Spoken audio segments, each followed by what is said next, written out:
Big pass வழக்காடு மன்றத்தில் decorum maintain பண்ணாதது யாரு அப்படின்ற கேள்வி கேட்டு விஜிஎஸ் வீட்டுக்குள்ளே செஞ்சிட்டு இருக்கார். அதை பேஸ் பண்ணி தான் ஒரு ப்ரோமோவும் ரிலீஸ் ஆகிருக்கு. இந்த ஒரு கான்டென்ட்டை நம்ம காலையிலேயே சொல்லிட்டு இருந்தோம். டெக்கோரமை பற்றி ஒரு டாபிக் வரப்போகுது, யார் யாருக்கெல்லாம் ரோஸ்ட் விழப்போகுதுன்னு. ஸோ அதில் குறிப்பாக பார்வதி மற்றும் கானா வினோத்தை தான் நாங்கள் மெயினாக ஃபோக்கஸ் பண்ணியிருக்கோம் அப்படின்ற மாதிரி ஒரு விஷயம் நடந்திருக்கு. என்ன ஏதுன்றதை கொஞ்சம் டீட்டெயிலாக பார்த்துடலாம். சேனலுக்கு புதுசாக இருந்தீங்கன்னா சப்ஸ்கிரைப் பண்ணிடுங்க. வீடியோ பார்க்குற அனைவருமே மறக்காமல் லைக் பண்ணிடுங்க கைஸ்.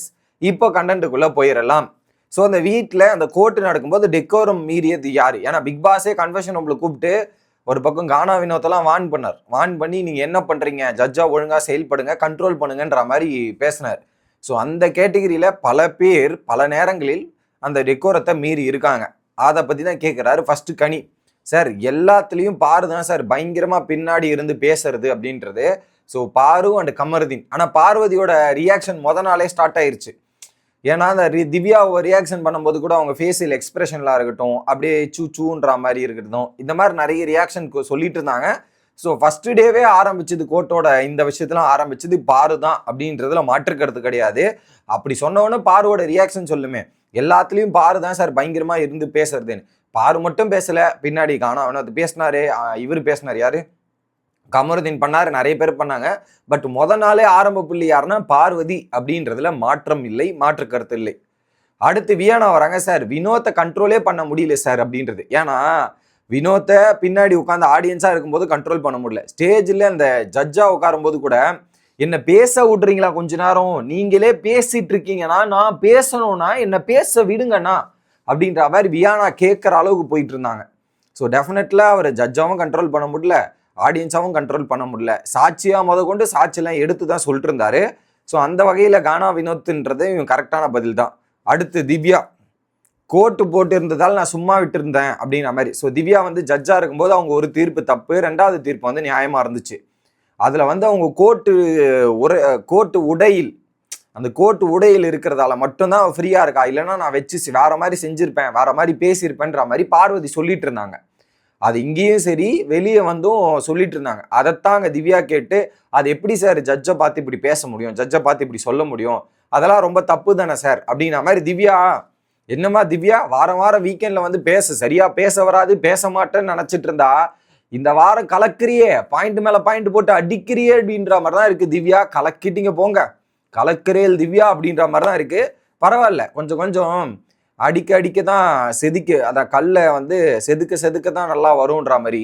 ஸோ வீக்கெண்ட்லேயும் இப்போ பயங்கரமாக பேச ஆரம்பிச்சு வராங்க அப்படின்றதான். அந்த ரிப்பீட்டேட்டிவ்னஸ் மட்டும் திவ்யா குறைச்சிட்டா வேற லெவலாக இருக்கும். ஸோ திவ்யாவுக்கு ஒரு பாராட்டுக்கள். அடுத்து அந்த ஆர்கியூமெண்ட்டை பார்த்து நான் ரியாக்ட் ஆகிட்டேன் சார் அப்படின்ற மாதிரி. இவங்க மட்டும் ரியாக்ட் பண்ணலாம், மற்றவங்க ரியாக்ட் பண்ணால் தப்பாயிரும். ஏன்னா பார்வதிக்கு தான் ரியாக்ஷன் இருக்குது, மற்ற ஹவுஸ்மேட்ஸுக்கு ரியாக்ஷன் இருந்தால் அது தப்பான ரியாக்ஷனாக மாறிடும். ஓகே, பார்வதி பண்ணால் சரி, மற்றவங்க பண்ணால் தப்புன்றதான பேசிக் பாயிண்ட் ஆஃப் வியூ அவங்க வச்சுருக்காங்க.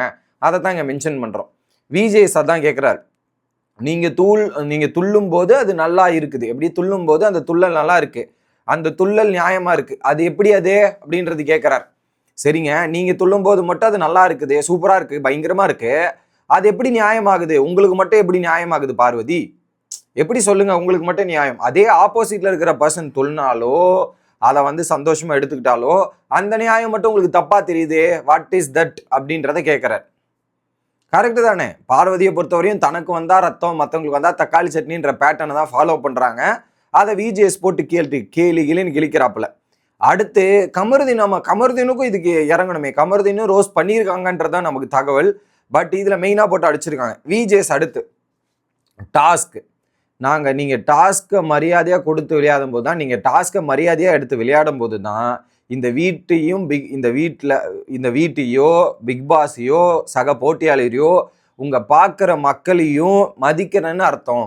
ஸோ நீங்கள் இந்த டாஸ்க் மூலியமா உங்களோட மதிப்புகளை நீங்கள் ஏர்ன் பண்ணுறீங்க.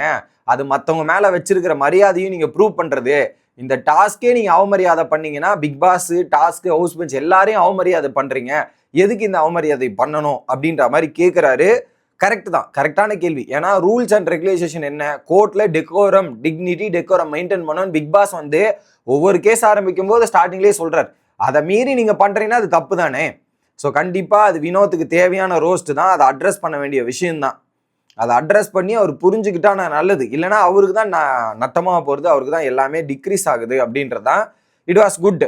ஆனால் எனக்கு என்ன வருத்தம், கமருதீனையும் ப்ரோமோல ஆட் பண்ணியிருக்கலாம், கமருதீன் பேசினதையோ இதெல்லாம் பண்ணதையோ. ஏன்னா இவங்களுக்கு கமருதீன், பார்வதி, வினோத் என்ன பண்ணாலும் அது கேட்கக்கூடாது, ஆனால் மற்றவன் திரும்பி பார்த்தாலும் கேட்கணும், அவன் ஒரு வார்த்தை பேசிட்டாலும் கேட்கணுன்ற மாதிரி இருந்தது. ஸோ இதில் குறிப்பாக நல்லது தான், அது பார்வதி வழக்கம் வாங்கி பழகியாச்சு. வினோத் வந்து அந்த தப்பை திருத்திக்கிட்டு மாறுறதுக்கான ஒரு தருணம், என்னடா எல்லாத்துலேயும் போட்டு அடிக்கிறீங்கன்ற மாதிரி தான் இருக்கும். பட் இருந்தாலும் நீங்கள் ரூல்ஸ் படி வித்தின் த ரூல்ஸ் நடந்துக்கணும். ஆனால் இதில் விஜய் சொன்ன ஒரு முத்தான வார்த்தை என்னன்னா, டாஸ்கில் ப்ரூவ் பண்ணுங்கன்னார்ல, டாஸ்கில் ப்ரூவ் பண்ணீங்கன்னா மக்கள் மனதில் ஈஸியாக போகலான்றது நினைக்கிறேன். அந்த டாஸ்க்கை பற்றி வந்து இம்பாக்ட் இந்த சீசன் டாஸ்க் இல்லை, அந்த கொடுக்குற டாஸ்கில் நீங்கள் யூனிக்காக பண்ணி அவங்கள கவர்ந்துட்டீங்கன்னாவே வேற மாதிரி வரும். அதை சொதப்பாத பண்ணுங்க, மக்கள் மேலே மதிப்பு கொடுங்கன்ற மாதிரி கேட்டிருக்கார். ஸோ என்ன நடக்குதுன்றதை வெயிட் பண்ணி பார்ப்போம். அடுத்த வீடியோவில் வந்து சந்திக்கிறேன். Bye guys.